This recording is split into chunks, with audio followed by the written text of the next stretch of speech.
जब हमारा हृदय स्वीकार कर लेता है कि ओहो इतना महामहिम नाम है, बस पकड़ने लगती, वृत्ति उसे पकड़ने लगती। जहां महत्व बुद्धि होती है, जहां सुख बुद्धि होती है, जहां अपनापन होता है, वहीं हमारा चित्त लगता है, वहीं एक एक वृत्ति जाती है। अभी तक हमने महत्व संसार के भोगों में, संसार के संबंधियों में किया, यहां सुख बुद्धि की, यहां अपनापन किया, तो हमें कोई ध्यान नहीं धरना पड़ता। हमारी एक एक वृत्ति जा रही संसार में। पलटो, अपनी बुद्धि को पलटो, उसके निश्चय को बदलो। महत्व प्रिया प्रीतम के नाम में, अपनापन केवल प्रिया प्रीतम से, आशा केवल प्रिया प्रीतम की, दासत्व सुख की। देखो अभी वृत्ति तुम्हारी तन्मय हो जाएगी, अभी तन्मय हो जाएगी। अपनापन संसार से करो, महत्व बुद्धि संसार में करो, सुख बुद्धि संसार में करो, और भजन प्रभु का करना चाहो, असंभव। इसीलिए ऐसा आपको लगता है भजन करना बड़ा कठिन है। कैसे तुम्हें बताएं? जिस समय आप अपनापन केवल प्रभु से करेंगे, महत्व बुद्धि केवल प्रभु में, सुख बुद्धि केवल प्रभु में, तो सच्ची मानिए भजन करना नहीं पड़ता। नाचता है नाम हृदय में, नृत्य करता है हर समय, जैसे किसी कोई विशेष नशा किए हो और एक ही बात नशे में घूमती हो, ऐसे नाम जापक के केवल नाम घूमता रहता है। रूप की मादकता चढ़ी रहती है, हृदय आनंद से नाचता रहता है। कहां मृत्यु है? जहां मृत्यु है वहां स्मरण कर रहे हो, इसीलिए तुम्हें मृत्यु है। आओ अमृत में, नामामृत, रूपामृत, लीलामृत, चरितामृत डूबो। अमृत का चिंतन हो रहा है तो मृत्यु की मृत्यु हो गई। कहां मृत्यु, कहां दुख, कहां क्लेश, कहां विकार? आपकी अभी जो भक्ति है बहुत पोली है। जब जो चाहे प्रवेश कर जाता है भक्ति में, और भक्ति चाहिए घनीभूत, जहां किसी का भी प्रवेश ना हो। उसे कहते हैं निष्ठा, उसे कहते हैं मत चित्ता, उसे कहते हैं मत धिया, मेरे में बुद्धि अर्पित करने वाला। यही तो उपासना का मार्ग है प्रभु ने जो आपको दिया है। और कह रहे हैं अत्यंत मेरे में आसक्त, अत्यंत आसक्त। ये बड़े काम की बात है। हम अत्यंत आसक्त हैं अपने विचारों के द्वारा दिए गए भोग सुख में। देख लो, हमने संकल्प लिया, कसम खाई, फिर भी गिर गए। ये अत्यंत आसक्ति का लक्षण है। अब आप में सामर्थ्य नहीं रही, आ तो सकती है लेकिन जाने में बहुत कठिनता है। इसी का नाम आसक्ति है। और प्रभु में आसक्ति हो जाए, क्या उपाय है? तो कह रहे हैं जैसी हरिवंश यथामति वर्णत कृष्ण रसामृत सार श्रवण सुनत प्रापक रति राधा पद अंबुज सुकुमार। अत्यंत आसक्ति हो जाएगी प्यारी जू और प्यारे जू के चरणों में। जो अत्यंत आसक्ति वाला है, अत्यंत आसक्ति, जब तुम्हारे हृदय में नाम जप का भाव प्रकट होगा ना, तो बोलना ऐसा लगता है कि मानो हमें दंड दिया जा रहा है। जब बोलना पड़े ऐसा लगता है कोई बोले ना, चल रहा है बस चुपचाप सुनते रहो। कैसी कैसी भावमयी तरंगे, कैसी कैसी सुंदर सुंदर स्फुरणाएं जब नाम निरंतर चलता है। अभी चला के तो देखो धीरे धीरे। ना बोलना अच्छा लगता है, ना कोई भी व्यवहार अच्छा लगता है, कोई चाह नहीं रह जाती। जब निरंतर नाम चलने लगता है, निरंतर स्मरण चलने लगता है, तो वो मेरे परायण हो जाता है। प्रभु कह रहे हो मेरे परायण हो जाता है। फिर मैं उसे वो श्रेष्ठ ज्ञान प्रदान करता हूं जिससे वो निष्पाप होकर परम पद में आरूढ़ हो जाता है। ज्ञान विज्ञान संयुक्ते दुजे गवि गजादिषु समेक्षणा महात्मानः पंडिता स्वपचे शुनि। वो मैं कैसा ज्ञान देता हूं कि उसके हृदय में ये विज्ञान प्रकट होता है। विज्ञान तात्पर्य अनुभव, उस ज्ञान का अनुभव प्रकट होता है। वो दुजे गवि गजादिषु, ब्राह्मण में, गौ में, हाथी में, समस्त प्राणियों में, चांडाल में, कुत्ते में, जिधर देखता है उधर मैं ही दिखाई देता हूं। यह भगवत प्रदत्त विज्ञान है, बोध है। जिसके हृदय में ऐसी समदर्शन वृत्ति प्रकट होती है, वस्या स्वर्गो जगत तेषाम जीवन मुक्ता समेक्षणाः यतो अदोषम ब्रह्म समम तस्मात् तैर विषयी कृतम। जिसका हृदय ऐसी क्षमता से युक्त हो जाता है, उसे ही कहते जीवन मुक्त महापुरुष परमहंस। जितने भी लोकांतर है उन सब पर वो विजय प्राप्त कर चुका, स्वर्ग से लेकर ब्रह्मलोक तक, नीचे के सब लोग, अब उसे कोई परास्त नहीं कर सकता। ऐसा वो त्रिभुवन विजयी महात्मा, जीवन मुक्त महापुरुष परमहंस कहा जाता है। प्रिया प्रिय प्राप्य हर्ष देशौ ये प्राप्नुवन्ति न, ब्रह्माश्रिता असम्मूढ़ा ब्रह्मज्ञाः समबुद्धयः। वो महात्मा ऐसी क्षमता को प्राप्त हो जाता है कि बड़े से बड़े प्रिय वस्तु, व्यक्ति, पदार्थ, स्थिति आदि में वो हर्षित नहीं होता। अप्रिय, बड़े से बड़े अप्रिय घटना, अप्रिय व्यक्ति, अप्रिय वस्तु में उसे शोक नहीं होता। वो हर्ष शोक में समबुद्धि युक्त महात्मा सदैव ब्रह्म में, भगवत स्वरूप में, मेरे में स्थित रहता है। प्रश्न हुआ कि भगवान, तीनों लोकों में यहां से लेकर ब्रह्मलोक तक यथार्थ सुख क्या है? विशारद आप ही जानते हैं कि यथार्थ सुख क्या है, इसलिए कृपा करके हम जानना चाहते हैं यथार्थ सुख क्या है, सच्ची में क्या सुख है। आनंदमश्नुते असक्तः स्वात्मा रामो निजात्मनि, अविनाशी सुखम तद्धि न सुखम विषयादिषु।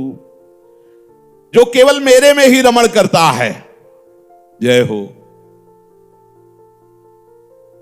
प्रभु के नाम में, प्रभु के रूप में, प्रभु की लीला में, प्रभु के चिंतन में, मेरे में ही, अर्थात जो आत्मा रमण है, आत्मा रमण भगवान को कहा गया है। ये हमारी आत्मा भगवान ही है, केवल प्रभु में रमण। देखो कहां स्थिति है, शरीर रमण हमारी स्थिति, इंद्रिय रमण। अभी हम राधा रमण में कहां लगे, आत्मा रमण में कहां लगे? कौन सुखी है? सुख किसे कहते हैं? बोले वही सुखी है जो प्रभु में लगा हुआ है, और सुख प्रभु है। उसकी पहचान वो कहीं भी आसक्त नहीं होता, वो उस महाआनंद का भोक्ता होता है। ब्रह्मादि के भोग सब विष सम लागत ताहि, नारायण ब्रज चंद की लगन लगी है जाए। उसे विश्वत लगने लगते ब्रह्मादिक के भोग, अपने तो मर्त लोक के भोग ही हमें ऐसा लगता है कि हमारा श्रेय है, यही सुख है, बुद्धि मलिन है। अभी प्रभु मिले नहीं, प्रभु के मिलन की चाह में इतनी सामर्थ्य कि ब्रह्मलोक तक के भोगों का वैराग्य। हम छोटे छोटे व्यसन नहीं छोड़ पाते, छोटी छोटी बातों में हम विक्षिप्त हो जाते हैं। अविनाशी उसी का नाम है जो मेरी आत्मा है, मेरा आराध्य है, और वही सुख है, उसके अलावा सब मायामय है, मायामय दुखमय। आ ब्रह्म स्तंभ पर्यंतम सर्वम मायामयम जगत, सत्यम सत्यम पुनः सत्यम हरेर नामैव केवलम। केवल हरि प्रिया का नाम ही। विषयोत्थानि सौख्यानि दुःखानां तानि हेतवः, उत्पत्ति नाशयुक्तानि तत्रासक्तो न तत्त्ववित्। विषयों में जिसे सुख प्राप्त हो रहा है वो महात्मा नहीं हो सकता। नहीं स्वात्मा रामम विषय मृग तृष्णाम भ्रमयति। आत्मा राम पुरुष कभी विषय मृग तृष्णा में भ्रमित नहीं होता। बैठा लो हृदय में। प्रभु कह रहे हैं विषयों से उत्पन्न हुए सुख में जो राजी है वो कभी परमार्थ का पथिक नहीं हो सकता, और कोई भी विषय उसे दुख नहीं दे सकता। अगर किसी विषय से वो दुखी है तो वो भी महात्मा नहीं, वो भी भगवत मार्ग का पति। अर्थात कोई भी विषय व्यक्ति स्थान के संयोग या वियोग से उसे सुख दुख का किंचन मात्र अनुभव नहीं होता। कारण ये सब विनाशशील है, सुख और दुख भी लौकिक, और वो अविनाशी तत्वित महात्मा स्वरूप में रमण करता है। वो राधा रमण के चिंतन में मगन रहता है। कैसी अद्भुत महिमामयी बात है, भक्तों के चरित्र में स्पष्ट देखने को मिलती है। कारणे सति कामस्य क्रोधस्य सहते च यः, तौ जेतुम वर्षम विरहात सुखम चिरस्मस्नुते। जब काम भोग का अवसर उपस्थित हो और आप में ऐसा आवेग ना आवे कि आप भोगो, तब समझना अब हमारा मार्ग पुष्ट हो रहा है। काम संयोग सामने उपस्थित है और आप में भोगने की रुचि ही नहीं, ये खास बात। कारणे सति कामस्य, काम का कारण उपस्थित है, संयोग की स्थिति है और हृदय में रुचि नहीं है, प्रभु का स्मरण छाया हुआ है, अच्छा ही नहीं लग रहा कुछ। ये समझो अध्यात्म किसे कहते हैं, परमार्थ किसे कहते हैं। डर लगेगा उसे, भोगों से डर लगेगा, रुचि। अच्छा बुरा सुख दुख कब का छूट जाता है जब उपासक भगवत प्राप्ति की लगन लगा लेता है। ये बहुत बड़ी स्थिति है, सामग्री उपस्थित है और भोगने की रुचि नहीं। क्रोध का कारण उपस्थित है, सामने नीच पुरुष अपमान कर रहा है बार बार, जिसे आप सहज में शासन में ले सकते हैं, सहज में दंड दे सकते हैं, और वो बार बार आपको क्रोधित करने की चेष्टा करता है और आप उस वेग से परास्त नहीं होते, अर्थात क्रोधित नहीं होते। ये है सामर्थ्य साधु की, उपासक की।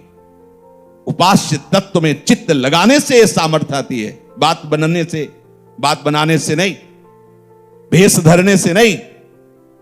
जब तक चित्त वृत्ति प्रभु में नहीं लगेगी, कहां से आती सामर्थ्य? देखो अम्बरीश जी की सामर्थ्य, सावई मला कृष्ण पदारविंदेव, सामर्थ्य में चित्त लगा। सामर्थ्य क्या है? अपने आराध्य देव के चरणारविंद, गौरवर्ण श्यामल चरण, चित्त हमारा उनमें। आप कोई परास्त नहीं कर सकता, अगर उनसे चित्त हटा तो कोई बचा भी नहीं सकता, क्योंकि उन्हीं की प्रबल माया है। बड़ी महिमा की बात कह रहे हैं। कारणे सति कामस्य क्रोधस्य सहते च यह। देखो ना, ठाकुर हरिदास जी के पास वैश्य आ जाती है, क्या क्या कितने चरित्र भक्तों के आते हैं। संयोग उपस्थित है पर रुचि ही नहीं रह गई। संयोग उपस्थित है क्रोध प्रकट करने के लिए, बाहर सारी चेष्टा माया करा रही, क्रोध को वेग ही नहीं है, शांत। क्योंकि पहले बता दिया भगवान ने कि मैं उसे ऐसा विज्ञान युक्त ज्ञान देता हूं, अनुभव युक्त ज्ञान देता हूं, वो सब में अपने प्रभु को देखता है, तो फिर काम क्रोध की सत्ता ही कहां रह गई। ये वही प्राप्त करता है जो शरीर को अलग देखते हुए, शरीर से अनासक्त होते हुए हर विषय को जीतने का प्रयत्न करता है। वो महासुख में अनंत काल तक के लिए डूब जाता है, महासुख में अनंत काल तक के लिए डूब जाता है। अंतर्निष्ठोन्तः प्रकाशोन्तः सुखोन्तारतिर्लभेत असंदिग्धो क्षयं ब्रह्म सर्वभूते हितार्थ कृत। जिसके हृदय में भगवत निष्ठा प्रकट हो जाती है, निष्ठा उसे ही कहते हैं। बड़ी से बड़ी हानि में भी आपके हृदय में जो भाव बना है वो हटना नहीं चाहिए, उसे निष्ठा कहते हैं। प्राण जाने पर भी निष्ठा ना जाए, खंड खंड हो जाए तन, अंग अंग सतटूक, वृंदावन नहीं छाड़िबो है बड़ी चूक, ये निष्ठा। चाहे आप भी तिरस्कार करें, मेरी दुर्गति हो, पर मैं आपको नहीं छोड़ सकता, निष्ठा। ये कहा जवान में नहीं, अंतर्निष्ठोन्तः प्रकाशोन्तः सुखोन्ता रतिर्लभेत। जिसके हृदय में ऐसी अंतर्निष्ठा प्रकट होती है, उसके हृदय में प्रकाश रहता है, प्रकाशोन्तः। ये जो हम धर्म विरुद्ध आचरण, विषय भोगों का चिंतन, ये अंधकार, अज्ञान अंधकार के कारण करते हैं।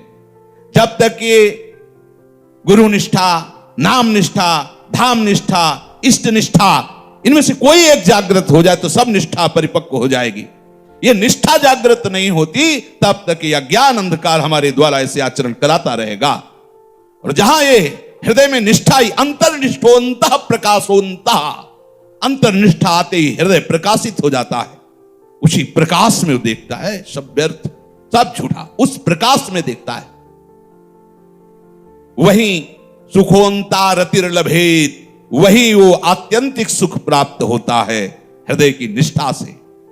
अब वो सब प्राणियों को सुख पहुंचाता है।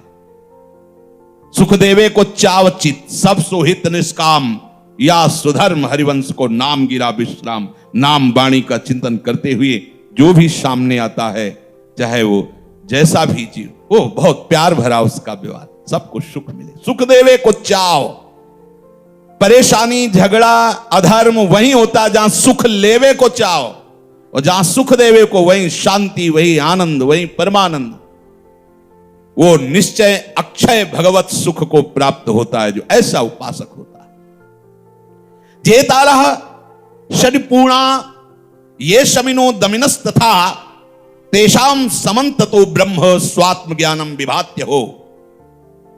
जब तक उपासक इन 6 दुश्मनों को नहीं परास्त करता, तब तक वो इस आनंद को प्राप्त नहीं होता।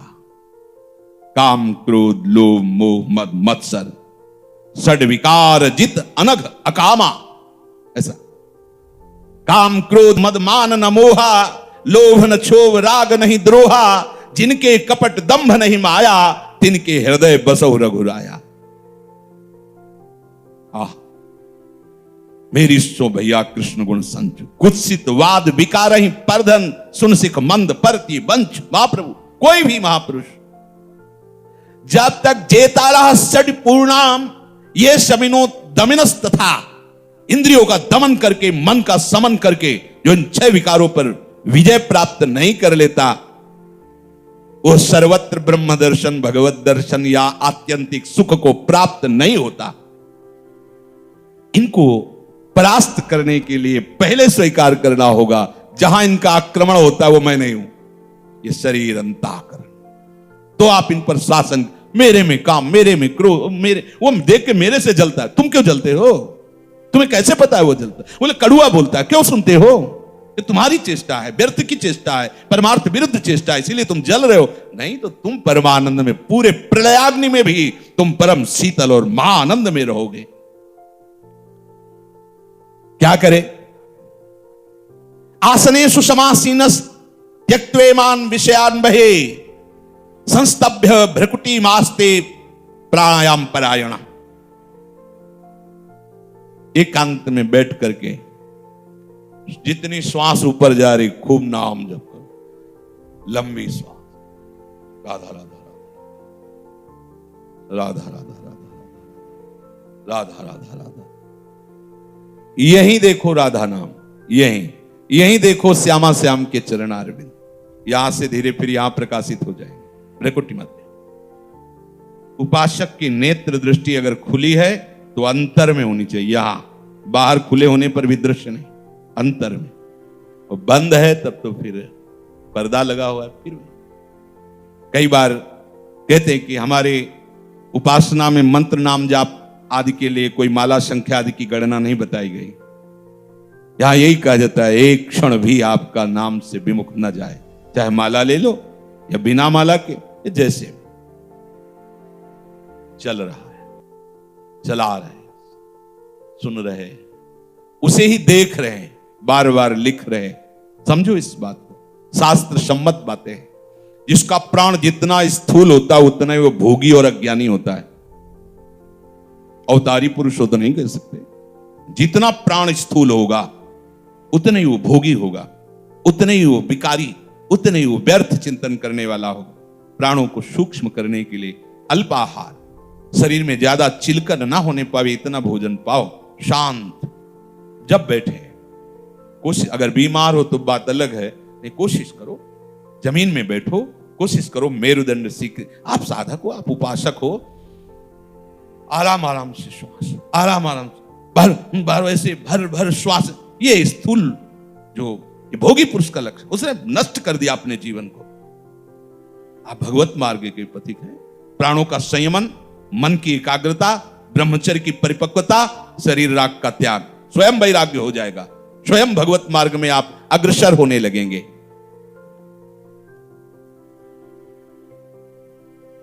कह रहे सिंहम शार्दूलकम वापी मत्तेभम मृदुताम यथा। जैसे सिंह व्याघ्र आदि बड़ा बलवान होता है, भय प्रकट करता है, ऐसे ही तुम्हारा प्राण है। ये तुम्हें भयभीत करता है। यही प्राणों का मोह ही तो भयभीत करता है। छोड़ो, धीरे धीरे इसे सूक्ष्म करो। प्राणवायु, हल्का आहार, स्थिर बैठने का अभ्यास।